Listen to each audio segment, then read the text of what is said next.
organisasi. Nah, kalau dulu namanya itu loyalitas Bapak Ibu, sampai sekarang ada dia. Nah, kemudian Bapak Ibu, ada untungnya juga untuk pemerintah. Nah, yang jelas transformasi kinerja di PMM ini Bapak Ibu.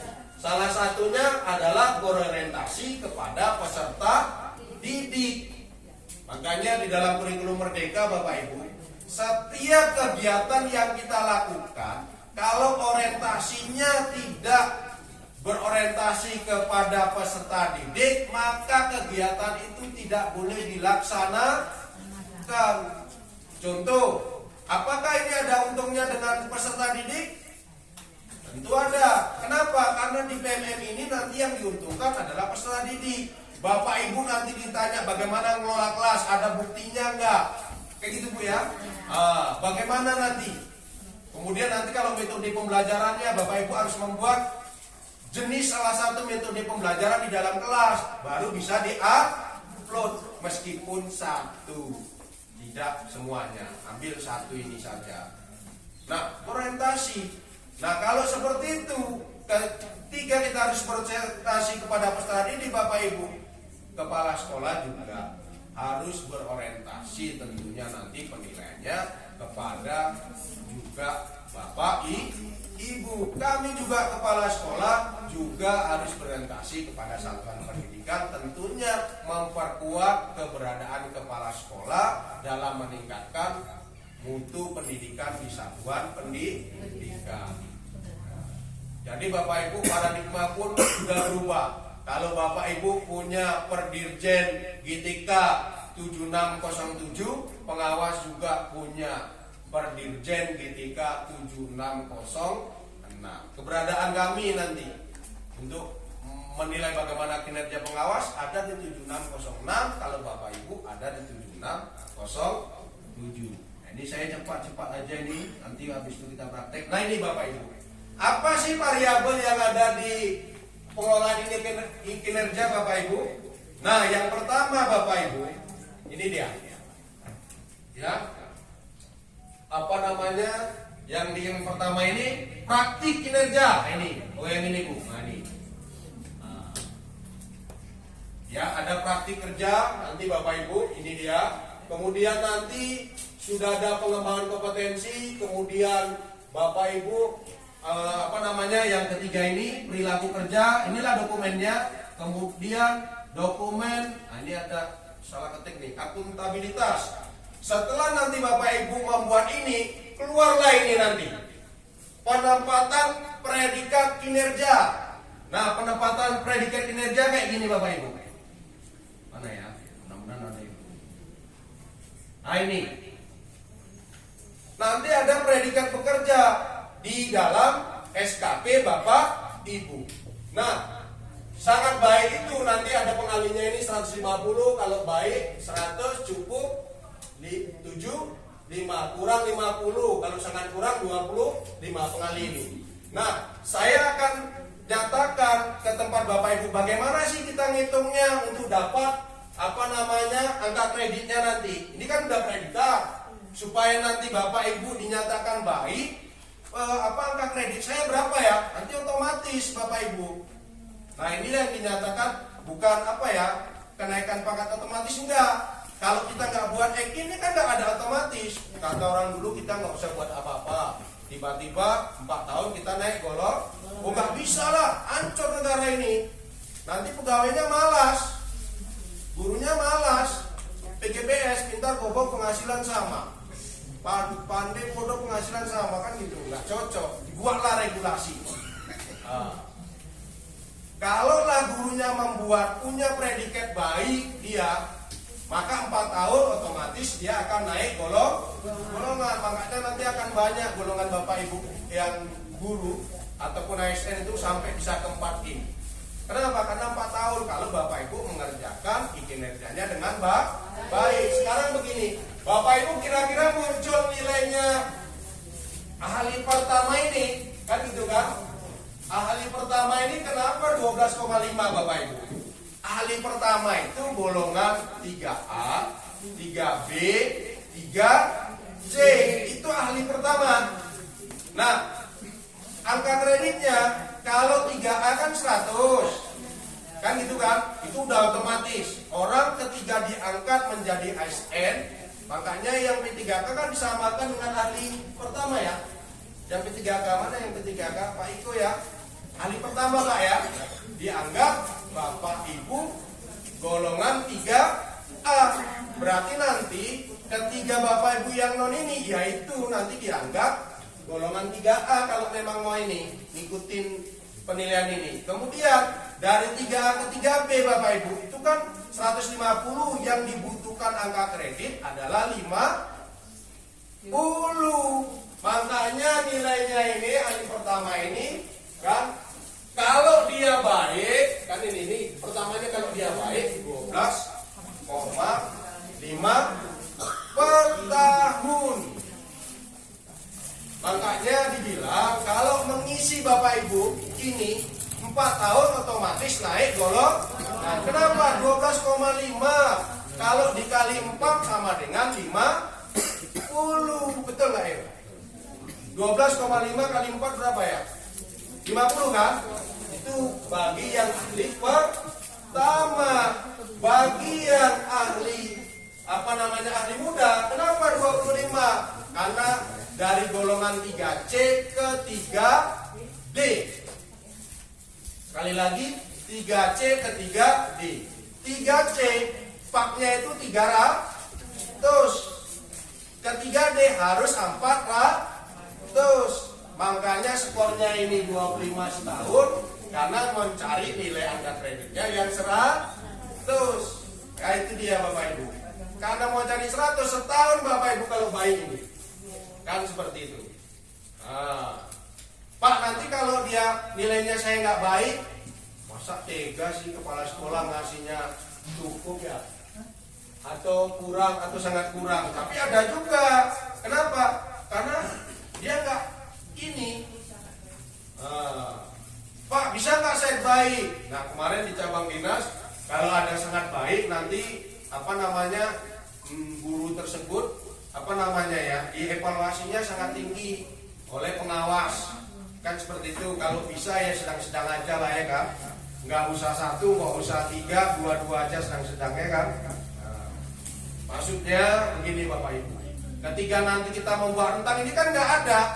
Bagaimana kita bisa mengatakan itu baik dan mengatakan itu tidak ini kan? Itu kan cuma pimpinan kan. Pak, kalau saya poinnya banyak kemudian terrealisasinya apakah bisa? Bisa aja, itu kan tergantung pimpinan yang nilainya.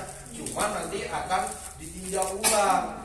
Kalau kita terlalu baik, terus kita takut gini, pas mau naik golongan ketiganya, kita pertamanya sangat baik, rupanya turun, baik, turun lagi cukup, itu akan dipertimbangkan untuk kenaikan golongan.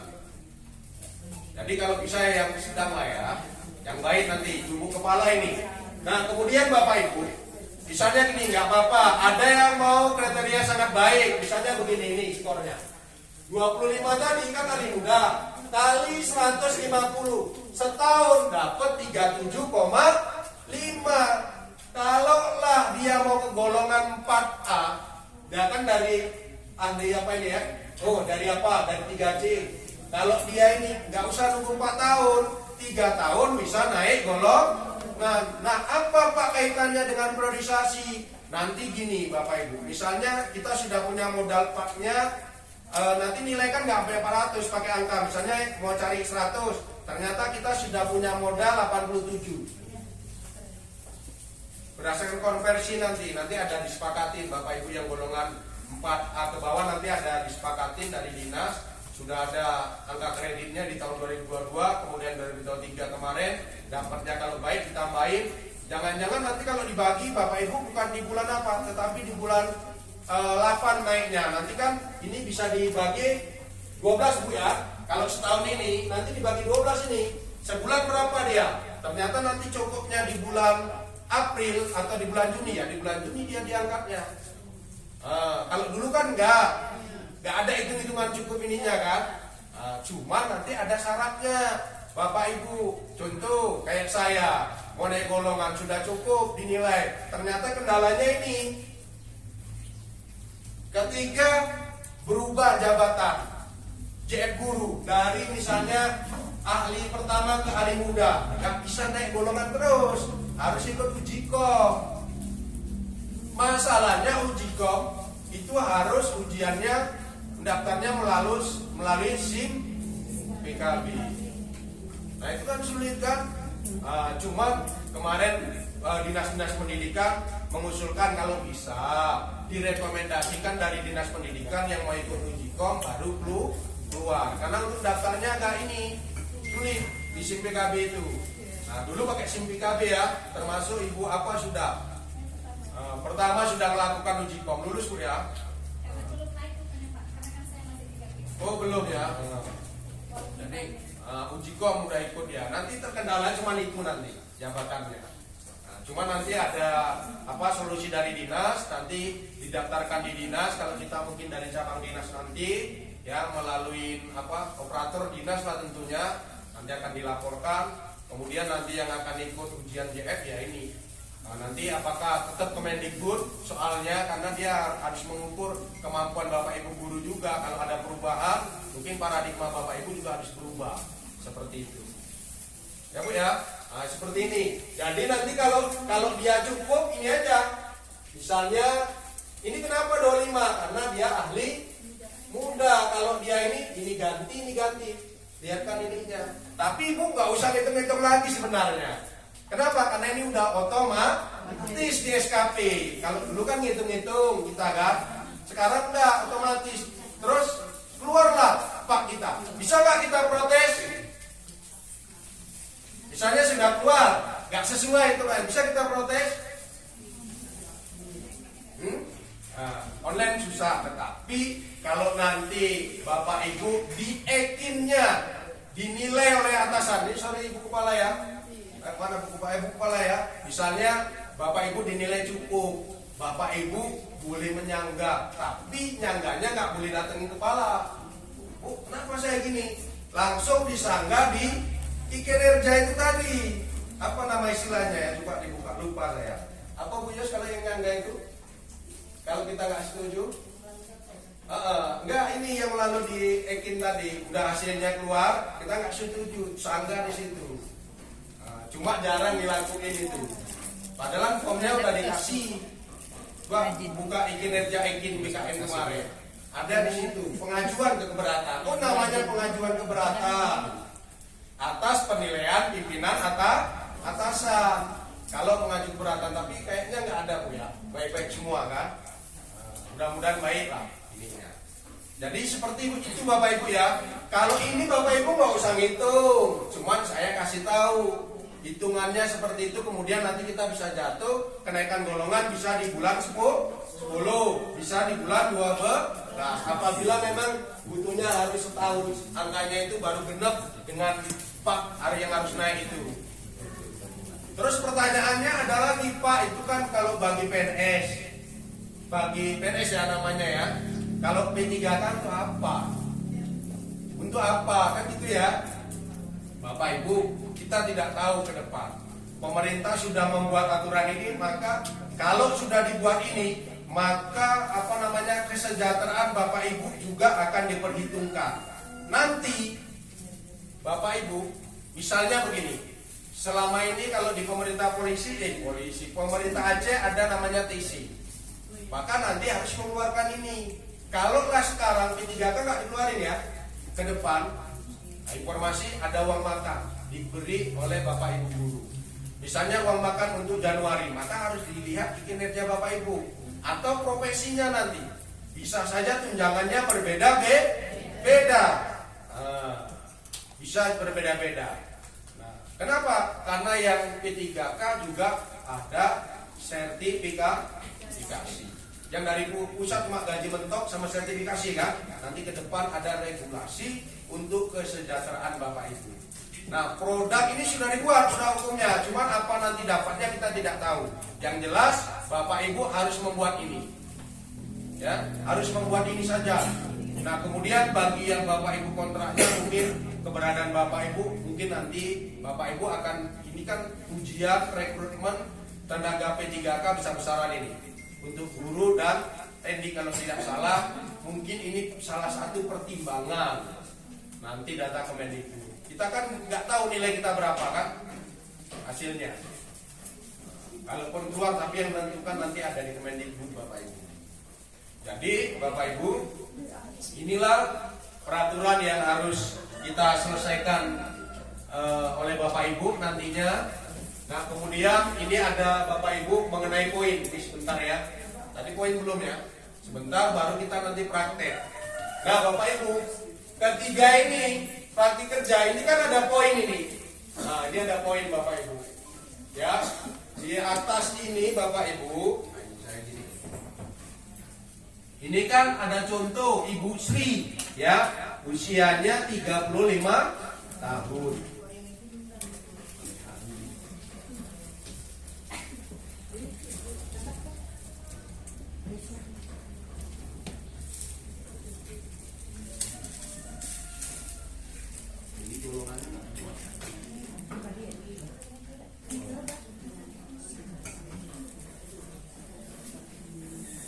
Oh ini Bapak Ibu, ini cara ngitungnya tadi ya.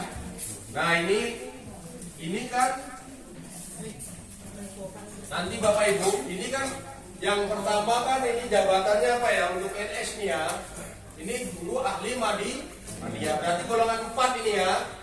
Yang ini golongan ahli muda, berarti golongan 3D. Nah ini kalau sangat baik 37,5, ini baik 37,5. Pak kok nilainya sama Pak? Iya, yang satu kategori sangat baik tapi itunya di 3D. Kalau baik dia kan cuma 25 kan? Ya Bu ya. Ini sangat baik, sementara ini baik. Cuma di sini dia baik kan poinnya yang apa 36 ya. Poinnya di situ bukan berarti semakin tinggi apa ini ya. Ini 64, bukan berarti 64 dia sangat baik enggak? Maksudnya semakin baik nantinya, semakin banyak poinnya, maka inilah pertimbangan oleh pimpinan atasan kalau semuanya terpenuhi. Nah, tapi kalau banyak nggak terpenuhi, nggak bisa dinyatakan sangat baik, dan baik pun sulit. Sekarang berani nggak kita tekan kontrak tadi? Terpenuhi nggak yang 64 atau yang 128? Kalau seandainya 128, makanya ini apa namanya anjuran ya, tapi tidak ada ketentuan. Seandainya ada yang guru membuat ini apa mengikuti kegiatan guru penggerak, dia dimasukin itu kan 128 poin. Terus bukti dukungnya nanti bisa terpenuhi, kan gitu kan? Dia punya sertifikat, maka bisa saja pimpinan itu menyatakan itu sangat baik. Tapi apabila sertifikatnya nggak keluar, misalnya Pak Bu kan masih proses, nggak ada istilah, maka Bapak Ibu akan jatuh ke sangat tidak baik. Apa yang paling bawah apa itu? Bisa saja nanti mau bilang baik pun susah karena nggak ada ini. Sangat kurang. Nggak sekarang kan berani nggak? Karena nanti ada ujian lagi Bu ya. Ujian lagi, kalau lulus alhamdulillah. Makanya harus berani ngambil komitmen tadi. Kalau saya kepala sekolahnya berani saya ngasih nilai sangat baik. Misalnya apabila dia memang lulus, karena ini yang ikut CGP belum tentu lulus. Karena dia sudah ambil komitmen, ambil satu aja dia, itu misalnya di rencana hasil kerja, ternyata punya sertifikat bukti dukung bisa diuploadnya sama dia. Maka kenapa? Karena semua yang ada di PMM kegiatan itu sudah dilalui oleh mereka. Nah itu dia. Seharusnya kita bisa ngasih dasarnya seperti itu. Cuma bukan berarti semakin tinggi dia ini, tapi keterlaksanaan tadi semuanya kita kasih poin ternyata nggak terrealisasi. Makanya Bapak Ibu harus lihat nanti rencana hasil kerja yang memang kira-kira bisa diprediksi sama Bapak Ibu terlaksana dengan baik. Makanya apa? Ada ekspektasinya, kalau enggak ini kan harus terang. Paham Bapak Ibu ya? Itu ya, misalnya mau ngambil poinnya lah ini tadi, poinnya. Oke Bapak Ibu. Oke, ada pertanyaan sebelum kita online? Ini dengan Bu Yus kita kesini Bu, sama-sama pakai laptop Bu Yus kita buka ininya. Tapi pelan-pelan ya. Saya mau punya akun kepala sekolahnya harus Satuan pendidikannya sama, biar nanti dia ngisi, biar bisa dicek udah masuk nggak di kepala sekolah. Itu dia. SMP sudah masuk semua Pak. Sudah masuk. Yang belum? Wahda aja ya. Oke, kita buka. Tapi sebelum buka ini kalau ada pertanyaan boleh. Nanti yang misalnya yang P3K atau yang kontrak jangan